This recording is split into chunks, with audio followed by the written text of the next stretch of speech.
Welcome to the 31st episode of the Head Kick KO podcast. Today we're going to be doing a full breakdown of UFC 263, and after that we're going to take a look forward to next week's fight card, which is headlined by Dan Ige and the Korean Zombie. But before we get started, make sure you go and follow my other social medias, which are Twitter and TikTok. You can find me on both of those at the Head Kick KO podcast. If you like this podcast, you should like both of those accounts where I make videos on TikTok and post on Twitter just simply about MMA. Nothing too crazy, but it'll give you some MMA content throughout the week as I post the podcast on Sunday or Mondays. So, to start, UFC 263, we're obviously going to start right off at the main event of Israel Adesanya and Marvin Vettori. So, this fight was another amazing performance by Izzy.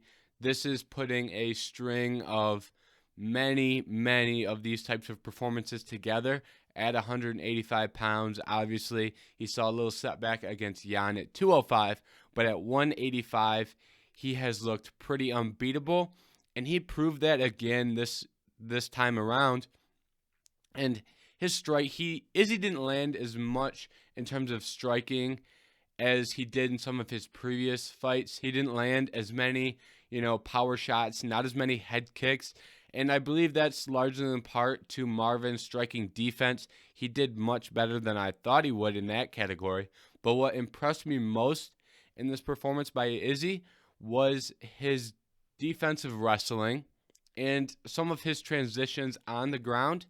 I mean, when we see these progressions from Izzy, if you just look at the first fight against Marvin in comparison to this fight against Marvin, Izzy has improved so much on the ground, and he's gotten to the point where he can negate wrestling very well.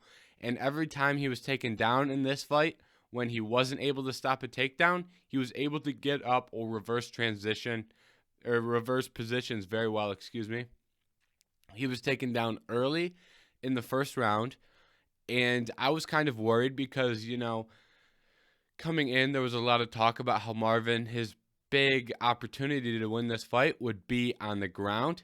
And then when he gets Izzy down, you're thinking, okay, this might be one of those types of fights where Marvin can find the takedown early and often and have success with it. Well, that wasn't the case.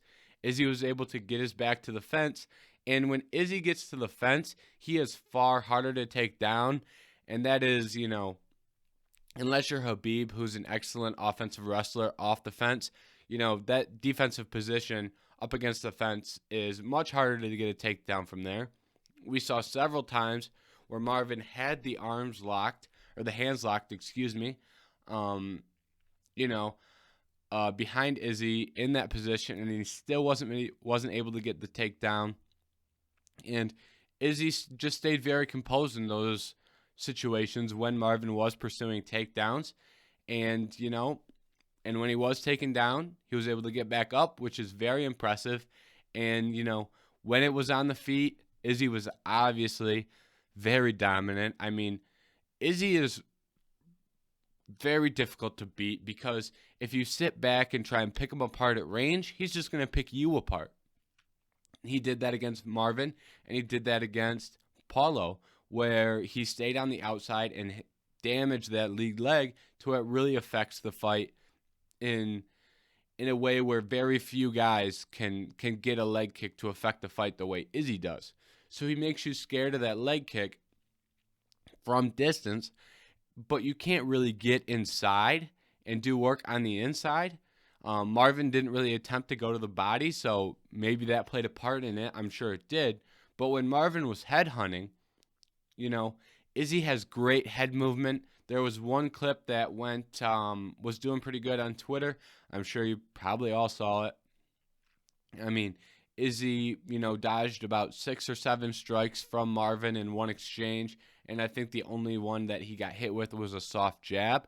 So for Izzy, if he's good enough offensively where he can pick you apart from a distance, but he's good enough defensively to where if you're able to close the distance, it's not going to make as much of an effect because you won't be able to hit him because his head movement is so good. And at 185, he's going to be a problem for just about everyone ranked. I mean, we've all known that, and we've pretty much accepted universally that Izzy is the top 185 pounder in the UFC by a long mile. So what's next for Izzy is tough to say. It's not tough to say. Robert Whittaker is next. I don't know why I almost said it's tough to say. But Robert is I did just say that it's tough to see someone beating Izzy at 185, and I still believe that. However, with that being said, Whittaker does have the most logical chance. If you think about skill-wise, Rob Whittaker can mix up the offense or the takedowns and the offensive striking far better than Marvin can. And I think that is going to play a larger factor, and that could make the wrestling more effective than Marvin was able to, which is weird to say because Vettori is such a great wrestler, where you wouldn't think that Whittaker, who's also a great wrestler, but he's not wrestling. He doesn't really have a large wrestling background, and he can win a fight without ever using his wrestling, which would be far more difficult for Vettori to do. But if Paulo can mix, he's going to have to mix all of these aspects that we've talked about, the range, the close distance, the takedowns. He's going to have to mix all of that. And staying unpredictable is the way, I believe, the best way to beat Izzy. If you're predictable, he's going to be able to pick you apart. And I think Whittaker does stand the best chance right now. And it's widely accepted that he will get the next title shot. But right now, from what I've seen from Izzy and what happened in the first fight, I would hit a very early prediction, but I would have to lean Izzy just because of how good he looked in the first fight and how good he's looked in his most recent fights, which Whittaker has looked good as well. It's not that Rob is declining, but Izzy is still obviously the top 185 pounder on the planet. And if he's able to get past Robert Whittaker, we're going to have a whole new row of challengers for Izzy. So that should be exciting. It doesn't look like he's going to run out of fighters to fight just yet. So he still has a lot of time left at 185 in terms of before we have to start going through these guys twice.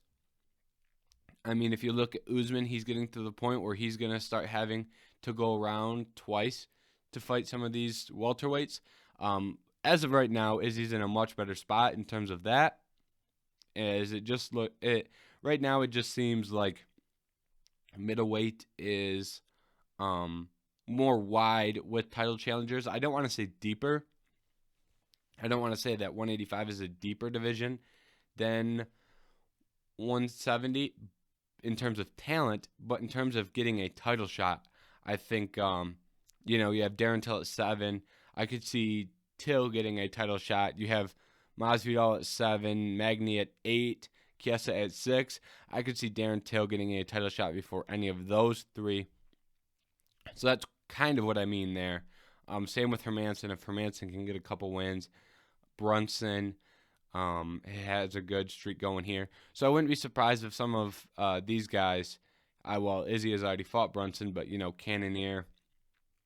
And Izzy still has a lot of names left at 185 and a lot of options before he runs out.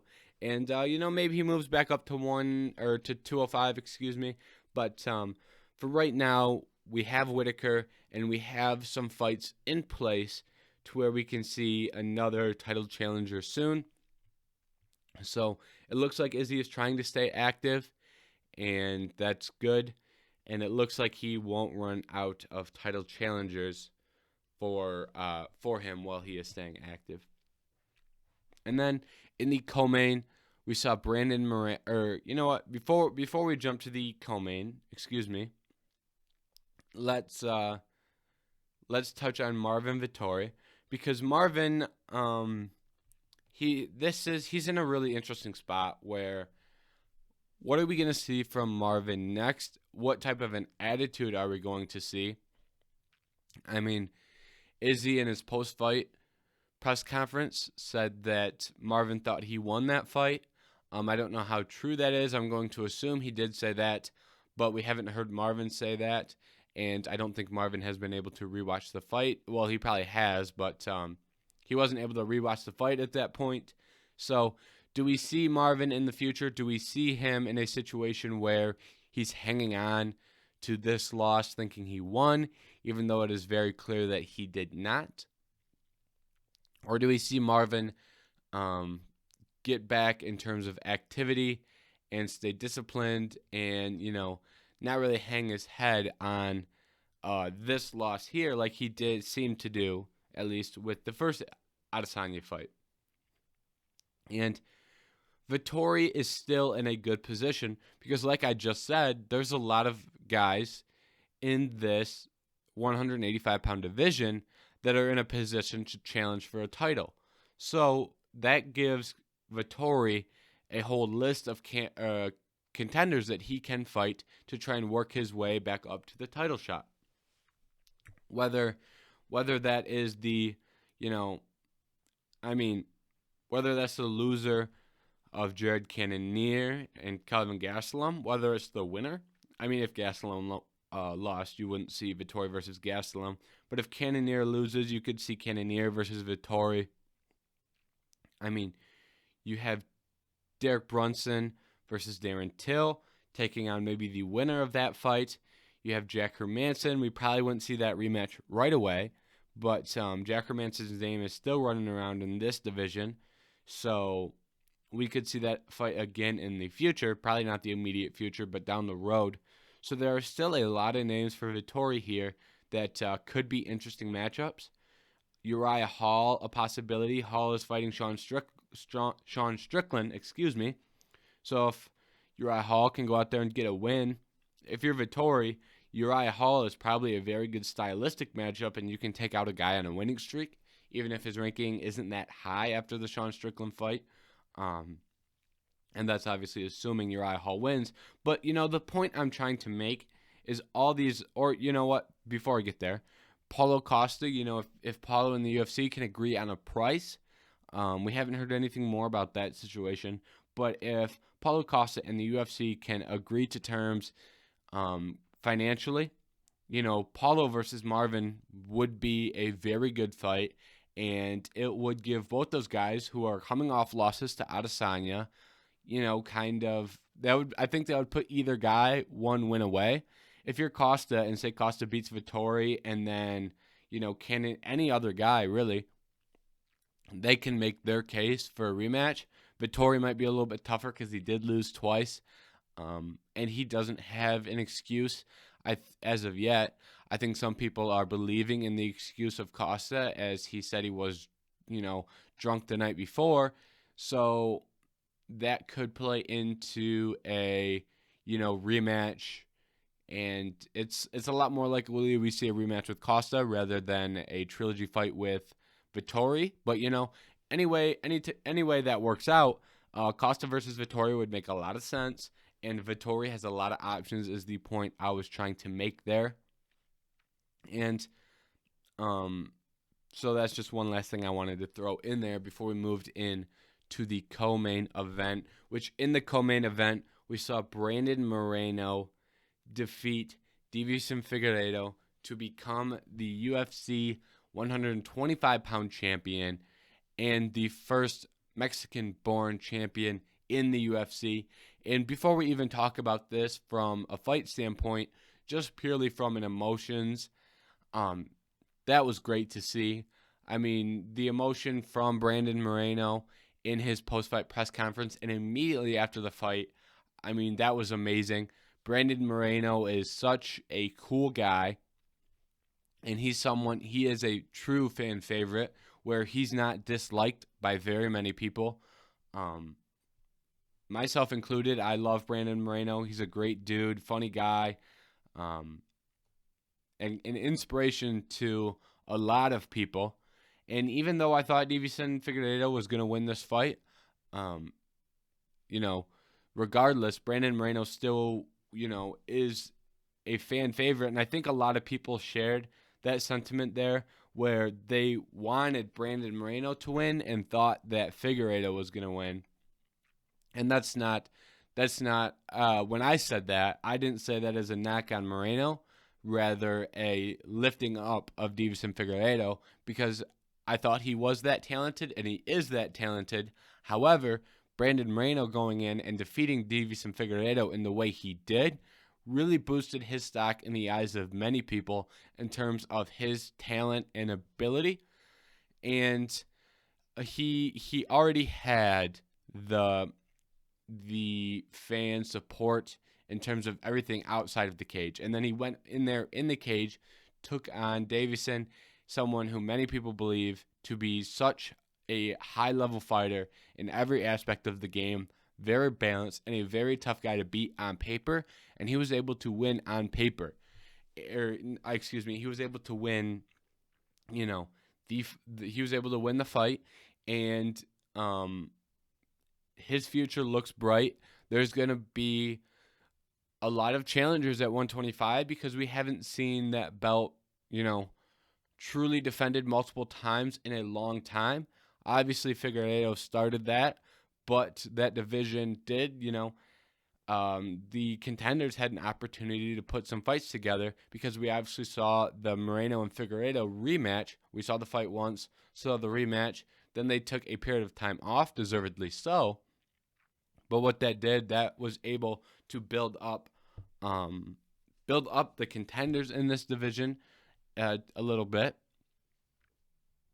And Moreno, before we get into the contenders and who I'd like to see next for Moreno, let's talk about the fight real quick. This fight, it's weird, but there really isn't much to piece apart in terms of the X's and O's in this fight. Brandon Moreno won, just about every second of this fight, really. And it was very interesting because Figueiredo was not very active in the first round of this fight, and he didn't seem, like himself. He wasn't as aggressive. However, when the aggression was turned up, we still saw Moreno winning the fight. So on one hand, you can say, oh, this performance, from in the 3 rounds that we saw, we didn't see the best version of Figueiredo.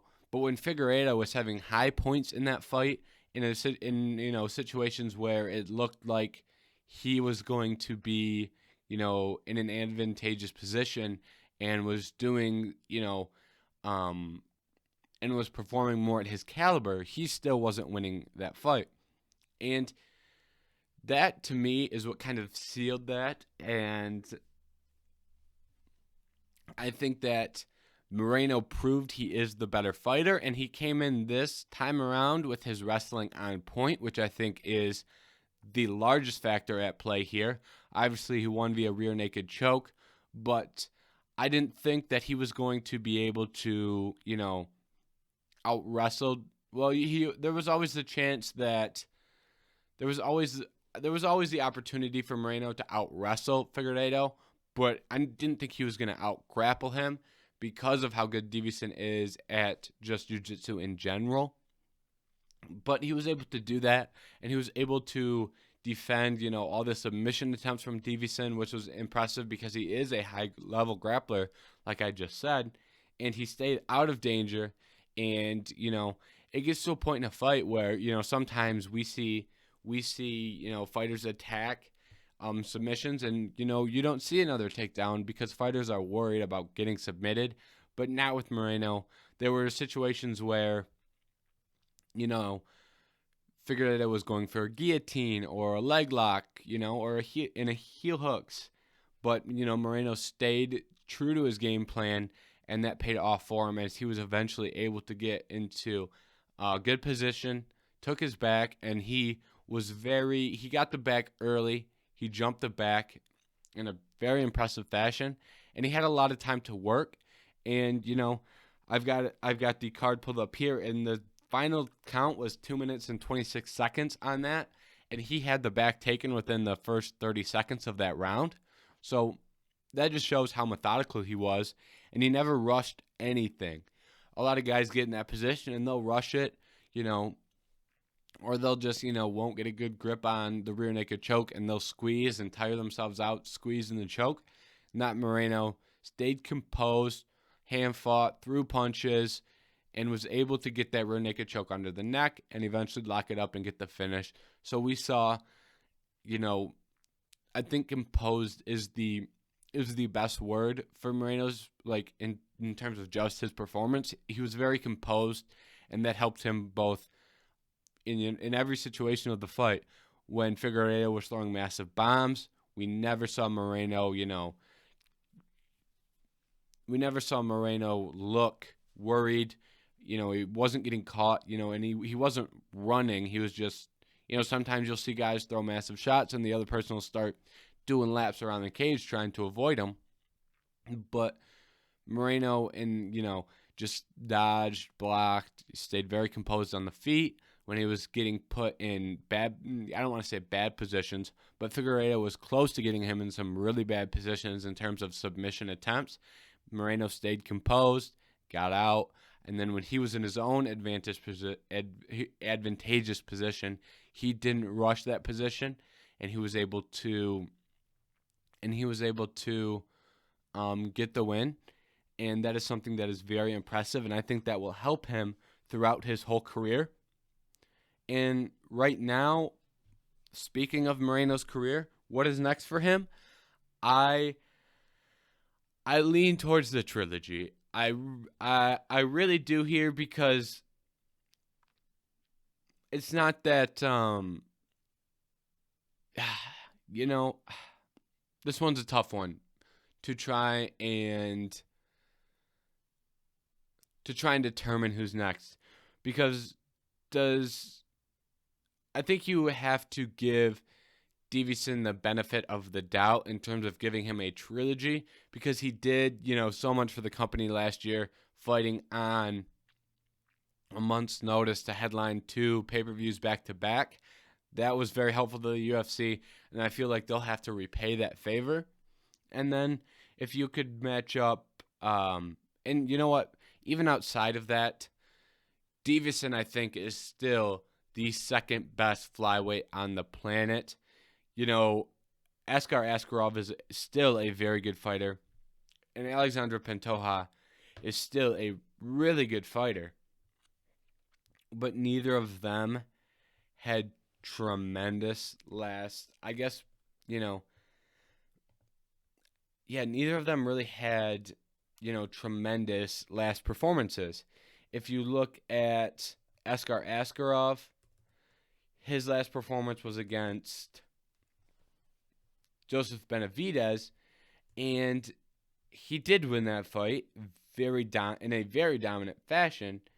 And there's something to be said for that. But at the same time, I don't think anyone out here right now is saying that Joseph Benavidez. No one out here right now is saying that Joseph Benavidez is a top-tier flyweight, and he was, and he's still an all-time great flyweight. No disrespect to Benavidez in his career, but he's just not at that same level as he once was. And if you look at, Pantoja, his last win was against Manel Cape. So that was a fight that was a good fight, but Cape doesn't have a win in the UFC, and as much as he's done overseas, which is very impressive, and I'm a big fan of Manel Cape, but there was just something about that fight where watching that, it wasn't, overly impressive. Not an overly impressive victory. He obviously went out there, got the job done, which is impressive, but it wasn't knock your socks off. There was no finish. So I think he has a hard time getting a title fight coming off of that. And then you have Alex Perez, Brandon Royval, Kai Kara France, Joseph Benavidez, next 4. So I don't think any of those guys are going to get a title shot there. So that pretty much leaves Askarov and Pantoja for what's next. And they did fight in 2020, and Askarov won. So I think we just need some more matchups here in the top half of that division, and then run the trilogy. And then once you get the trilogy done, then you should have another top contender. Right now, you just have a couple guys who, have impressed, and they have, made it seem like a title can be in their future, but I don't think it's anyone that is right now. And the interesting thing here is Cody Garbrandt, because what are we doing with Cody? Is Cody going to go down to 125? Because he's in such a tough spot, because Cody is still a top-tier fighter, but is he going to really go out there and have, I guess what I was going to say was, is Cody going to be able to go out there and beat someone like Moreno or Figueiredo? I was going to say no, but, thinking he might, just because he is good on the feet, great on the feet, and he does have a pretty good wrestling background. Background was his first martial art, and he did go to wrestling a lot in the Rob Font fight, so maybe that is something he's been working on more as of late. But I don't think that loss for Cody really, I don't think that loss for Cody really gave anyone the kind of feel that he was going to be a champion anytime soon. So I think it's tough putting him in a title fight right now. And, there isn't really... I think that's just going to be a situation with Cody where we're going to have to wait and play it by ear, because maybe he can get himself another good matchup at 135, and that would take the 125-pound title out of the question right now for him. And if, say, TJ loses to Sandhagen here in a month or so, I believe that fight is taking place, that would probably be a fight that the UFC pursues. So as of right now, it's looking like we're going to see Figueiredo versus Moreno at for the trilogy for the 135-pound belt. But obviously that is not 100% yet, simply because the UFC could go another direction. And Figgy could go another direction in that and decide to move up to 135, because he has talked about how he wanted to move up to 135. When he was making those claims and talking about that, he was a champion, and he wanted to pursue the double champ status. So it's hard to, kind of figure out is his head still in the same place, because if double champ was the reason he wanted to move up, that's obviously not there anymore. But if he wanted to move up because the weight cut was such a problem for him, then, that option is still on the table, obviously. And right now at 135, it's such a, packed landscape, because you have a line of challengers. Sterling won't be able to fight till the fall due to his injury, and then we're going to see the rematch with Petr Yan obviously take place. And then we have Corey Sandhagen and TJ Dillashaw. And you're going to have a really tough time convincing anyone that the winner of that fight doesn't get a title shot after that. And then Rob Font has put himself in a position with knockouts over Moraes and a dominant performance over Cody Garbrandt that he isn't far off a title either. So moving to 135 right now is going to be tough for Figgy. That's something that we'll have to take into account. But hopefully we can get an announcement here soon to help us determine if he's staying at 125 or if he's going up to 135. But as long as he's at 125, I really think that we're going to see the trilogy fight of Brandon Moreno versus Deiveson Figueiredo. And now moving on to possibly, not possibly, it really was the most talked about fight of the night, which we don't see really.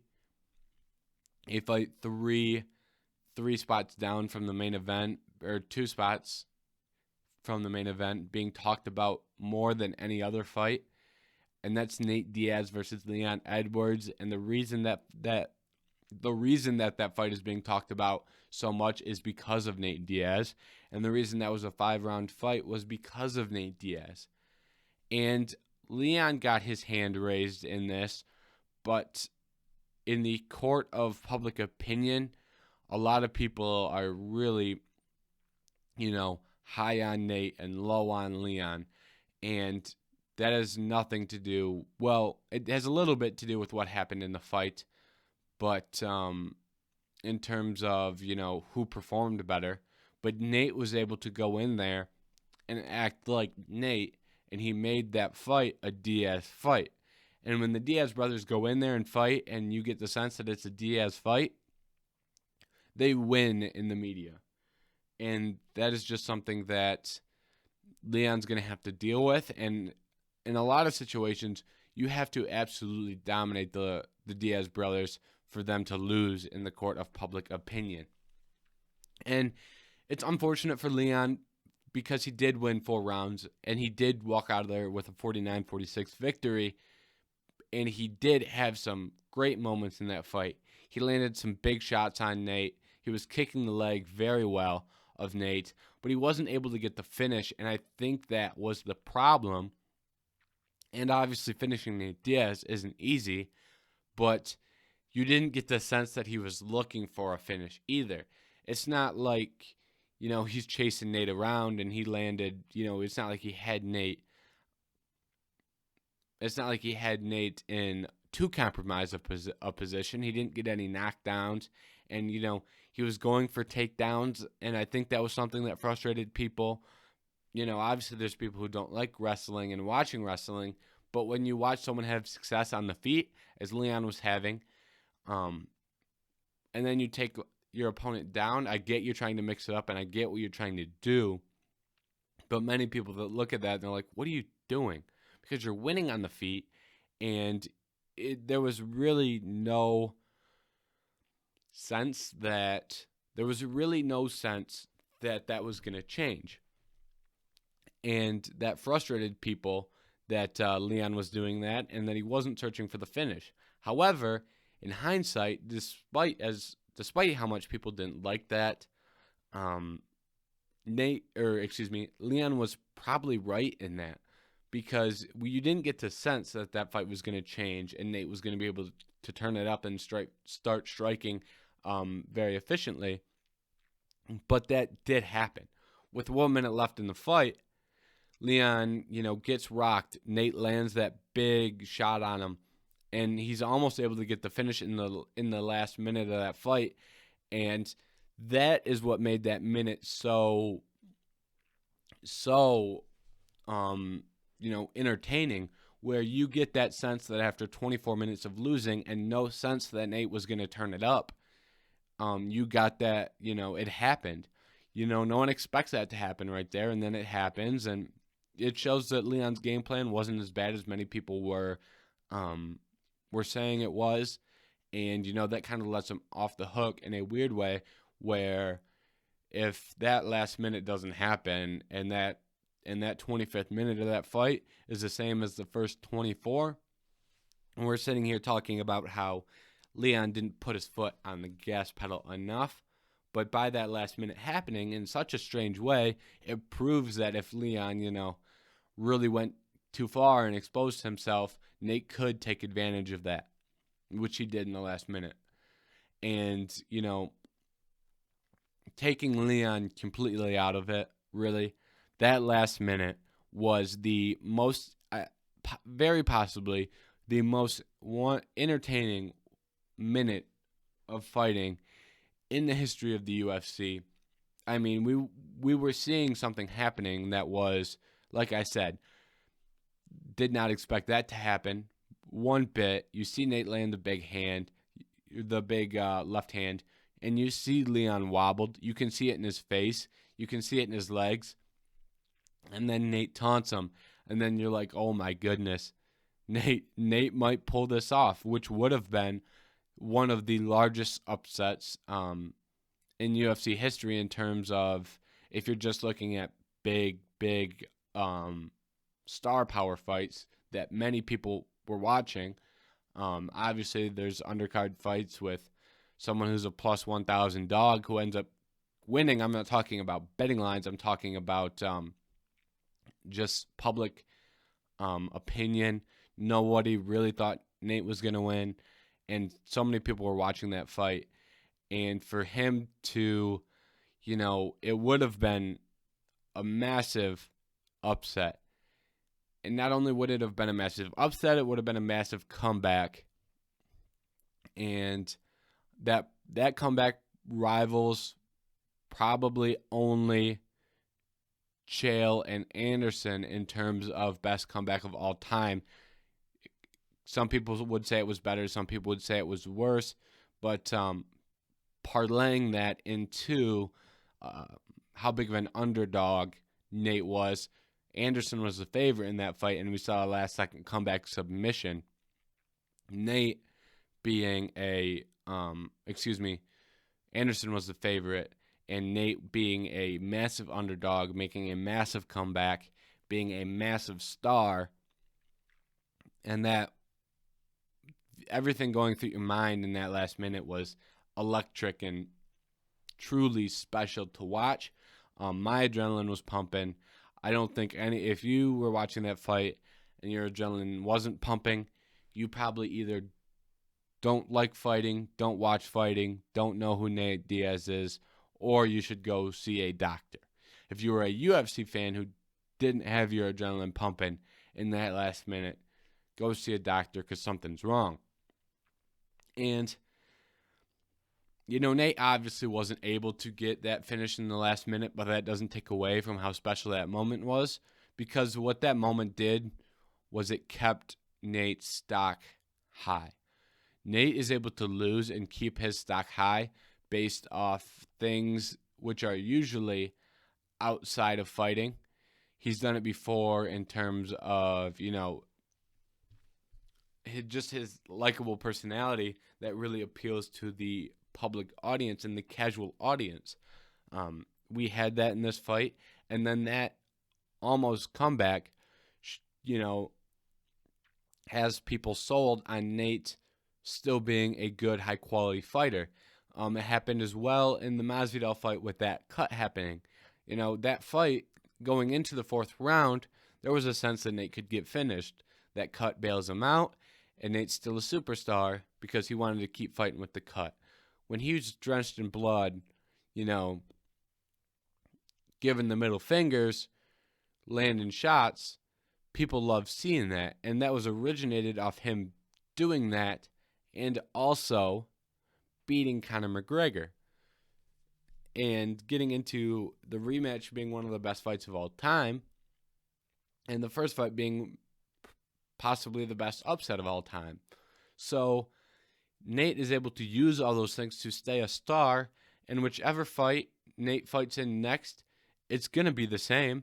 I mean, people don't know Leon Edwards, and obviously UFC fans do, but I saw people talking about this fight who didn't know Leon Edwards in a lot of sports media. And whatever Nate's next fight is going to be covered the exact same way. And the question is, what is next for Nate Diaz? We'll just go right into that right now. What is next for Nate? He said he wants to fight again in 3 or 4 months. That's wonderful. Absolutely wonderful. We won't have the definitive answer to what is next until we see Poirier versus McGregor for the most obvious of reasons. And there are 4 names, right, that I have in my head right now. The first, just said it, Conor McGregor. If Conor loses then this fight, signed, sealed, delivered. I mean, it's got to happen if Conor loses. No doubt about it. And then if Conor wins, that takes that fight off the table. Then that leaves 3 fights, really. The first being Jorge versus Nate. And I'm not saying that as that being the fight that I would book, but that being the fight with the most star power and, kind of appeal would be Jorge Masvidal versus Nate Diaz. And a lot of people still want to see, a lot of people want to see that fight again because of how it ended. And this Leon fight really helped. That Leon fight plays into the narrative of the Jorge fight. The narrative in the Jorge fight was, hey, Nate turns it up in the 4th and 5th round, and who knows what happens in the 4th and 5th round. It needs to be rematched. That's the pro-Nate narrative to getting that rematch. And in the Leon fight, we saw Nate almost finish that fight with a minute left. The last minute of that fight was 100% Diaz, and that plays right into the Jorge versus Nate narrative to where we have to see the 4th and 5th round of that fight. Whether you like it or not, that fight is more real now, especially after Jorge loses, and especially after that performance by Nate. So that is something that could definitely happen, and me personally, that's not something I want to see, and I'll explain that more in a second here. But the next fight, in terms of, we'll rank them based off star power. The next fight, ranking them off star power, is Tony Ferguson. Tony Ferguson versus Nate Diaz has been in one of those fights where why haven't these two dudes fought? They've been around the UFC. They've been around the same weights for a long period of time. And as much as people are sold on Tony Ferguson, Tony versus Nate could, really get people back in terms of wanting to see Tony again. Because if you want to see, it's not hard to sell people Tony Ferguson versus Nate Diaz. All you have to do is you could put a 30-second promo together, show a couple Tony Ferguson highlights, and people are going to be like, oh, geez, this dude's fighting Nate Diaz. Sounds like a good time to me. And, press conferences for that would be wild. That fight altogether would sell, and someone's got to win that fight. And when Tony Ferguson or Nate Diaz are winning, the UFC's in a good place. Then that's the same with the other 2 fights mentioned. Nate Diaz versus Conor, somebody's in the win column. That's good for the UFC. Jorge versus Nate, someone's in the win column. That's good for the UFC. And I know that has to put someone in the loss column as well, obviously. But the UFC doesn't look too worried about that because they booked Leon Edwards versus Nate Diaz, and we're okay with seeing, someone go into the loss column. And I have to imagine that the UFC going into that was very aware of the possibility of Nate losing. So obviously in any time someone can benefit off a win, someone is losing. And that's just something the UFC has to do for, one person to grow and one person to get big opportunities. Someone else, you can't just protect these people for forever. So the last fight that doesn't have as much star power in it, but Nate Diaz versus Dan Hooker. Now, Dan Hooker just gets in fun fights. That's what he does. Nate Diaz gets in fun fights. That's what he does. Dan Hooker seems like he wants to fight. And that fight was apparently talked about and apparently looked at before Dan Hooker lost to Michael Chandler. So that shows that, in a way, Diaz was at one time interested in this fight, and getting Diaz interested in a fight with, the first 3 guys, a lot easier because they're big names. Dan Hooker isn't a big name to the public audience, and showing that he's already had some thoughts about this fight is a positive. And I think that this is a fight that would really, really be a fun one because neither of these guys have. I don't want to say neither of these guys have knockout power because it's just simply not true. But neither of these guys are known for their knockout power. Nate Diaz, obviously, we saw it last night, can land big shots that really hurt people, and he can get finishes. He was 30 seconds away from a finish on Saturday. Dan Hooker, I mean, obviously has KO power. KOs against James Vick and Gilbert Burns. Many KOs on his record that I'm looking at here. But he also had the fights against Dustin Poirier and Paul Felder where they were absolute wars, and he was able to beat Paul Felder through landing frequently and not with power. You know what I mean? So I think that is a fight that would have Fight of the Night written all over it. And it's something that I'd want to see. And that is my favorite fight because I like Dan Hooker, and I think a win for Dan Hooker against Nate Diaz would be very, very beneficial to him. But I also like that fight from an X's and O's, like I just said. And I also like that fight because I like Nate Diaz at 155. He just looks smaller against Leon. And that size, giving up that size is going to be tough for sustained success. And Nate Diaz wins when he loses. But when Nate Diaz wins, he really wins. So I want to see Nate Diaz get some wins. And I think 155 is the best lane for that. I mean, he's going up against guys who won't punch as hard, which allows him to be more aggressive and, put himself out there more, spend more time in the pocket, throwing to the head and the body, mixing it up like he did against Pettis. Against Pettis, some of my favorite moments in that fight were when Diaz was inside, mixing to the head and body in a Diaz-esque way. We can see that back more at 155 than we will at 175. And 175 just simply has, bigger, more powerful punchers, and it makes the fights less likely Nate wins and more likely that he gets finished. And the second Nate gets finished, his career is probably done in terms of being a superstar that people want to see fight. I mean, it's getting that way with Conor after he lost to Dan Hooker, when he lost to Dustin Poirier. When Nate loses, the talk after the fight, I mean, even in this one, he was like, wasn't able to turn it on. It happens. In previous fights, and he also said, the finish or almost getting the finish was, he won the real fight.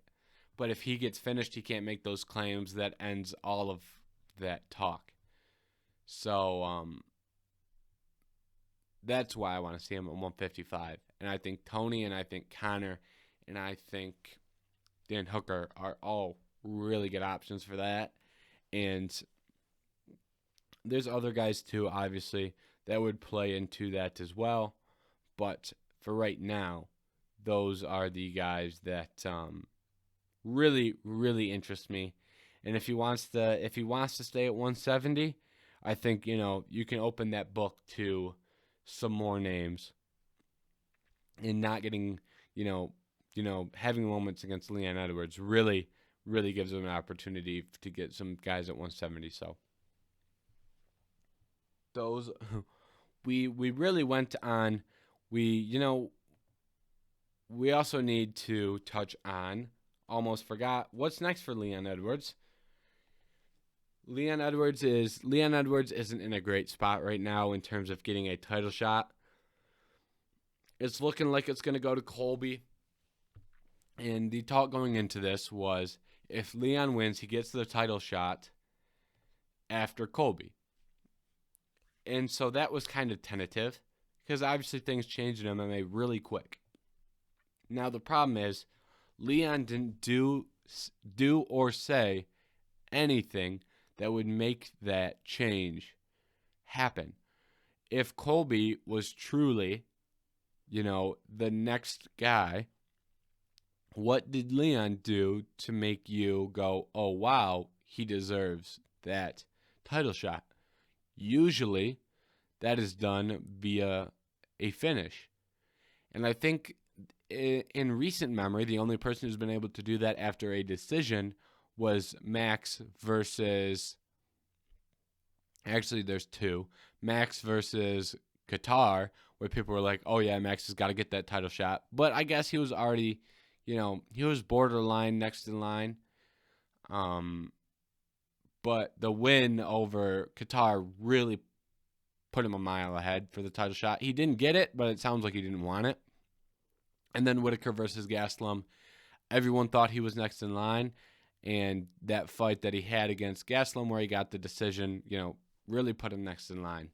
But in both those fights, neither of those guys almost, both of those guys were very, very, very, very dominant from start to finish and did some very impressive things. Leon, well, he did a lot of what I just mentioned. He also, had everything else that happened that we already talked about. Almost got finished with a minute left, and he didn't do anything in the public's eye to make people really impressed with Leon Edwards. And that's a shame, because does Colby deserve the next title shot, yes or no? It's really, really iffy. It's really iffy. And, Leon had that opportunity. For as many things that haven't gone Leon's way, he had that opportunity to put himself forward, but he wasn't able to grasp it seems like. And it's looking like we're going to see Colby versus Kamaru next. However, thankfully, Kamaru fights frequently. At least he has been. As long as Kamaru isn't injured, he fights frequently. There was a period of time where we weren't seeing Kamaru often, and that's because of his injuries. But as of now, he's healthy and he's fighting. So we should be able to see Colby.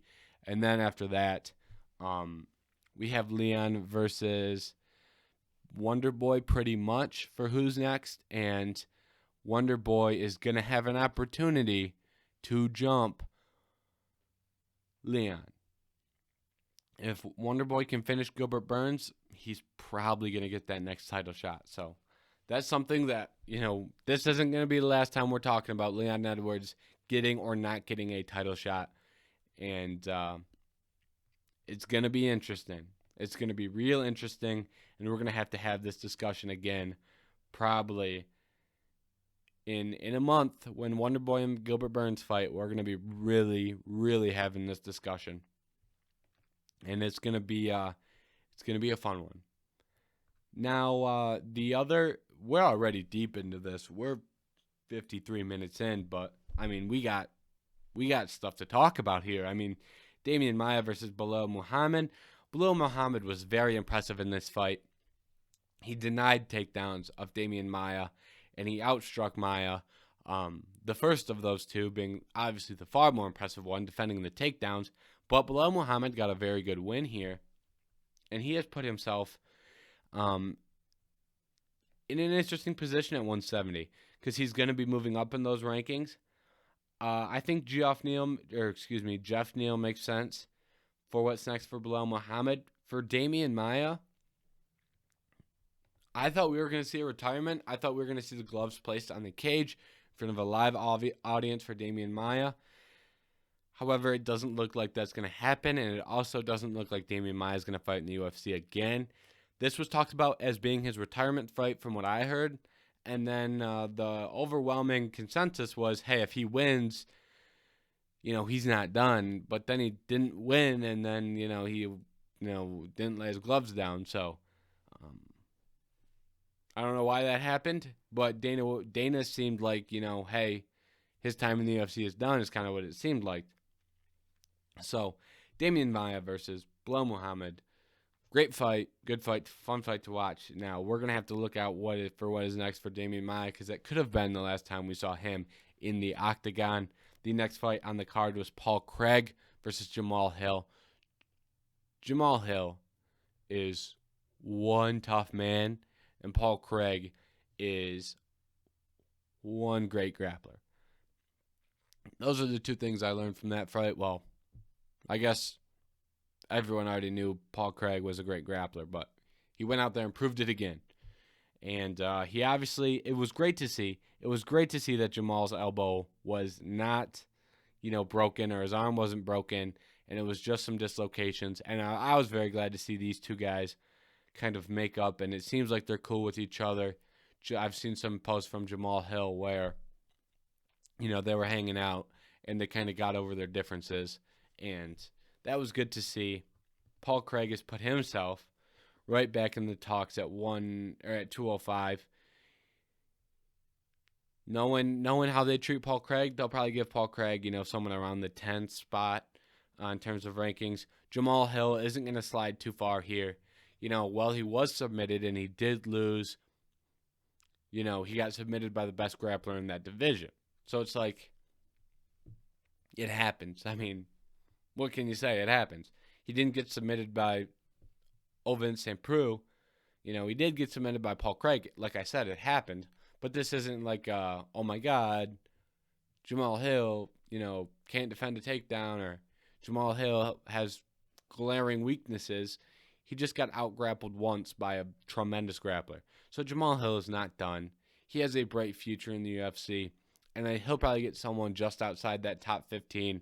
And if he falls out of the rankings tomorrow when they're dropped, he'll be back in soon when he's healthy and when he fights again. Now, we're done with the main card, but we have to talk about some of these prelims fights. Drew Dober versus Brad Riddell was just simply ridiculous. Brad Riddell wins the decision. I wasn't scoring the fight. I didn't care because I'm just having fun watching this fight. I'm not going to sit here and stress over who won a ridiculous slugfest that was fight of the night. I'm going to watch for enjoyment. I'm going to watch pure violence and have a good time. That's what I did. But this was a fun one. Drew Dober, Brad Riddell, stock for both of them went up. And both these guys are going to be... Riddell's obviously going to be in the top 15. Drew Dober, similar situation to Jamal Hill. He's not going to be far out. There's a lot of fights that make sense for these guys going forward. Personally, I'd like to see Gillespie versus Riddell. We were supposed to see that fight. I'd like to see it again for Drew Dober. Drew Dober's a savage. Give him someone, Drew Dober is going to end up fighting one of those guys where you're like, oh my God, this guy's great. Why isn't he ranked? Like Fiziev.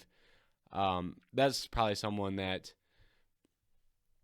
Drew Dober is going to end up fighting. Drew Dober is going to fight the dude that no one wants to fight, and the guy who's ridiculously good that no one else will fight. So that's what Drew Dober is going to do. Willing to bet. And then the last fight, not the last fight we're going to talk about. And just a heads up, if you're watching and you want to see the breakdown of next week's fight card that I was going to do, all I'm going to do is do a quick talk about the main event because we're running late on this because I got into 3 rants about the 3 best fights on Saturday's card. But Lauren Murphy versus Joanne Calderwood is the next one. Lauren Murphy deserves that title shot. And does she deserve a title shot because I think she can beat Valentina? No. But I don't think anyone anytime soon is going to beat Valentina. So Valentina's got to fight somebody. If she's fighting at 135, Lauren Murphy deserves to be the challenger. And based off what she's done and the win streak that she has started, Joanne Calderwood, is not going anywhere. She looked good in that fight. And she's probably going to fight someone in the top 5 in her next fight too.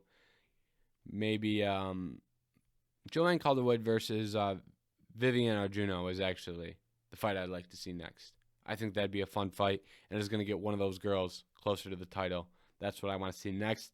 Now, the last fight we're going to talk about from UFC 263, Hakeem Dawodu versus Movsar Evloev. Dawodu is someone I really like, and Evloev is someone that I really respect because he's such a good grappler. Evloev went out there and really just dominated Dawodu for the first 2 rounds. And then in the third round, Dawodu comes back and has some great moments and wins the third round. All I'm going to say for this fight is not many people get through the first and second round after the pace of Evelev.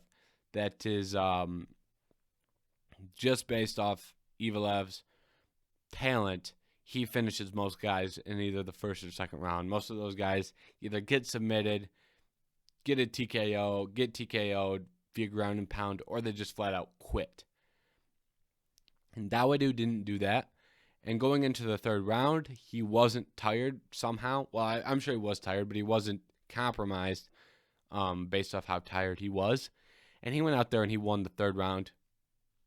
There's almost nobody who could do that. So, well, Evelev went out there and proved why he was ranked and why he's going to be a problem in the near future for a lot of these guys in the top 10. Dawodu also proved he ain't going nowhere. And if you put Dawodu in there with anyone, he's going to give him one tough time, and he's not going to quit, and he's going to try and knock you out. So I like Dawodu versus Burgos next. That fight was supposed to happen. They both lost. Maybe Dawodu versus Yusuf for Evelev. The loser of for Evelev. Him and Bryce Mitchell would be some fun grappling. I want to see that fight. That fight sounds like fun to me. Bryce Mitchell versus Movsar Evelev. And the last thing I'm going to say about that fight, can we change the UFC scoring in terms of statistical scoring, not round and fight scoring? Statistically, why is a mat return a takedown? I mean, you always got to hear about, this guy has this many takedowns, and come on, like, mat return and takedown are two very different things. It's a lot tougher to get a takedown than it is to get a mat return, but they count the same on the scorecard for some reason, because we saw this a lot in this fight. Dawodu would be in a bad position, and then he'd start to stand up.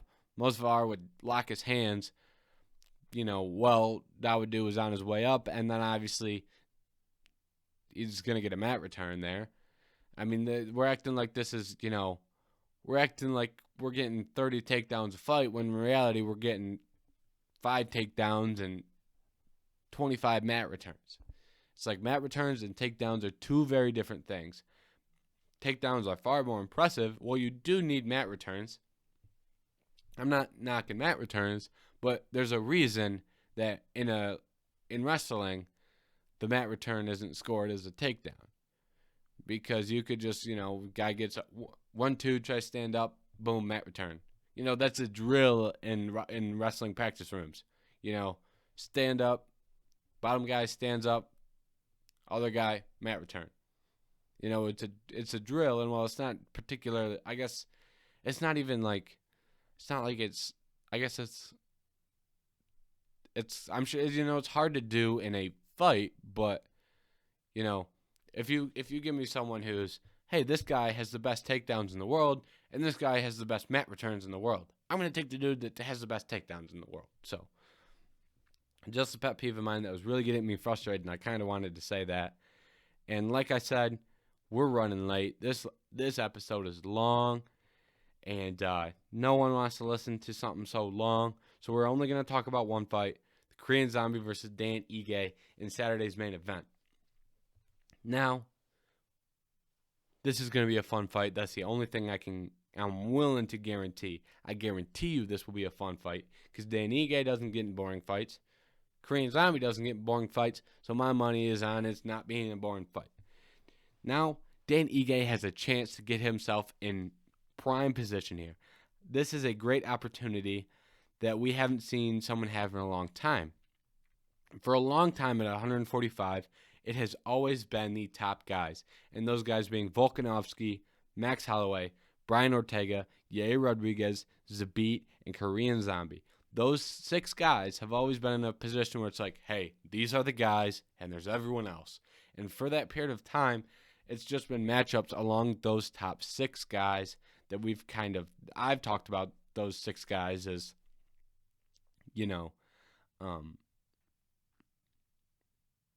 6, 7, whatever the number is. But I've talked about those guys as, hey, these guys are the guys. And I thought there was a clear drop-off. Now, we're seeing that, again, one of those guys are fighting, but we have someone who has an opportunity to break in and really disrupt the top tier of what we've seen for featherweights for a long time.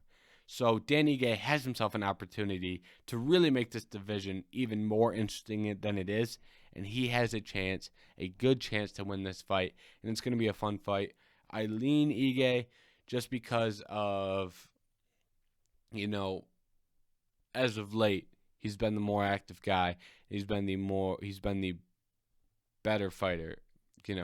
Obviously the Korean Zombie loses to Brian Ortega. Nothing on that, but I just like the guy coming off a couple more wins and a couple more fights than the Korean Zombie, who's been a little bit more inactive and coming off some more losses. So that's just the way that I am leaning on this one.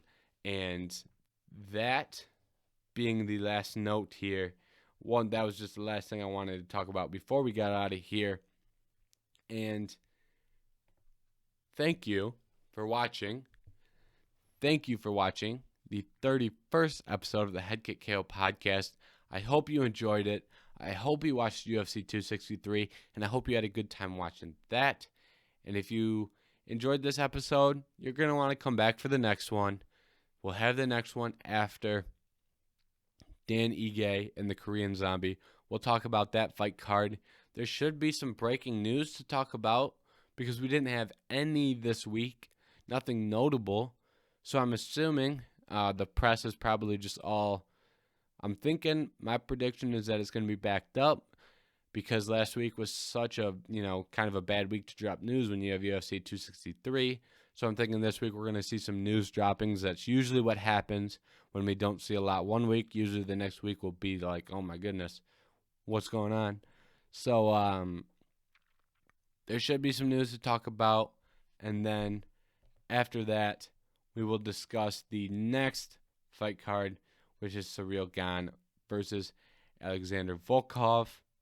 So, like I said, thank you for watching this episode, the 31st episode of the Head Kick KO podcast, and make sure you come back next week for more. Thank you once again. Goodbye.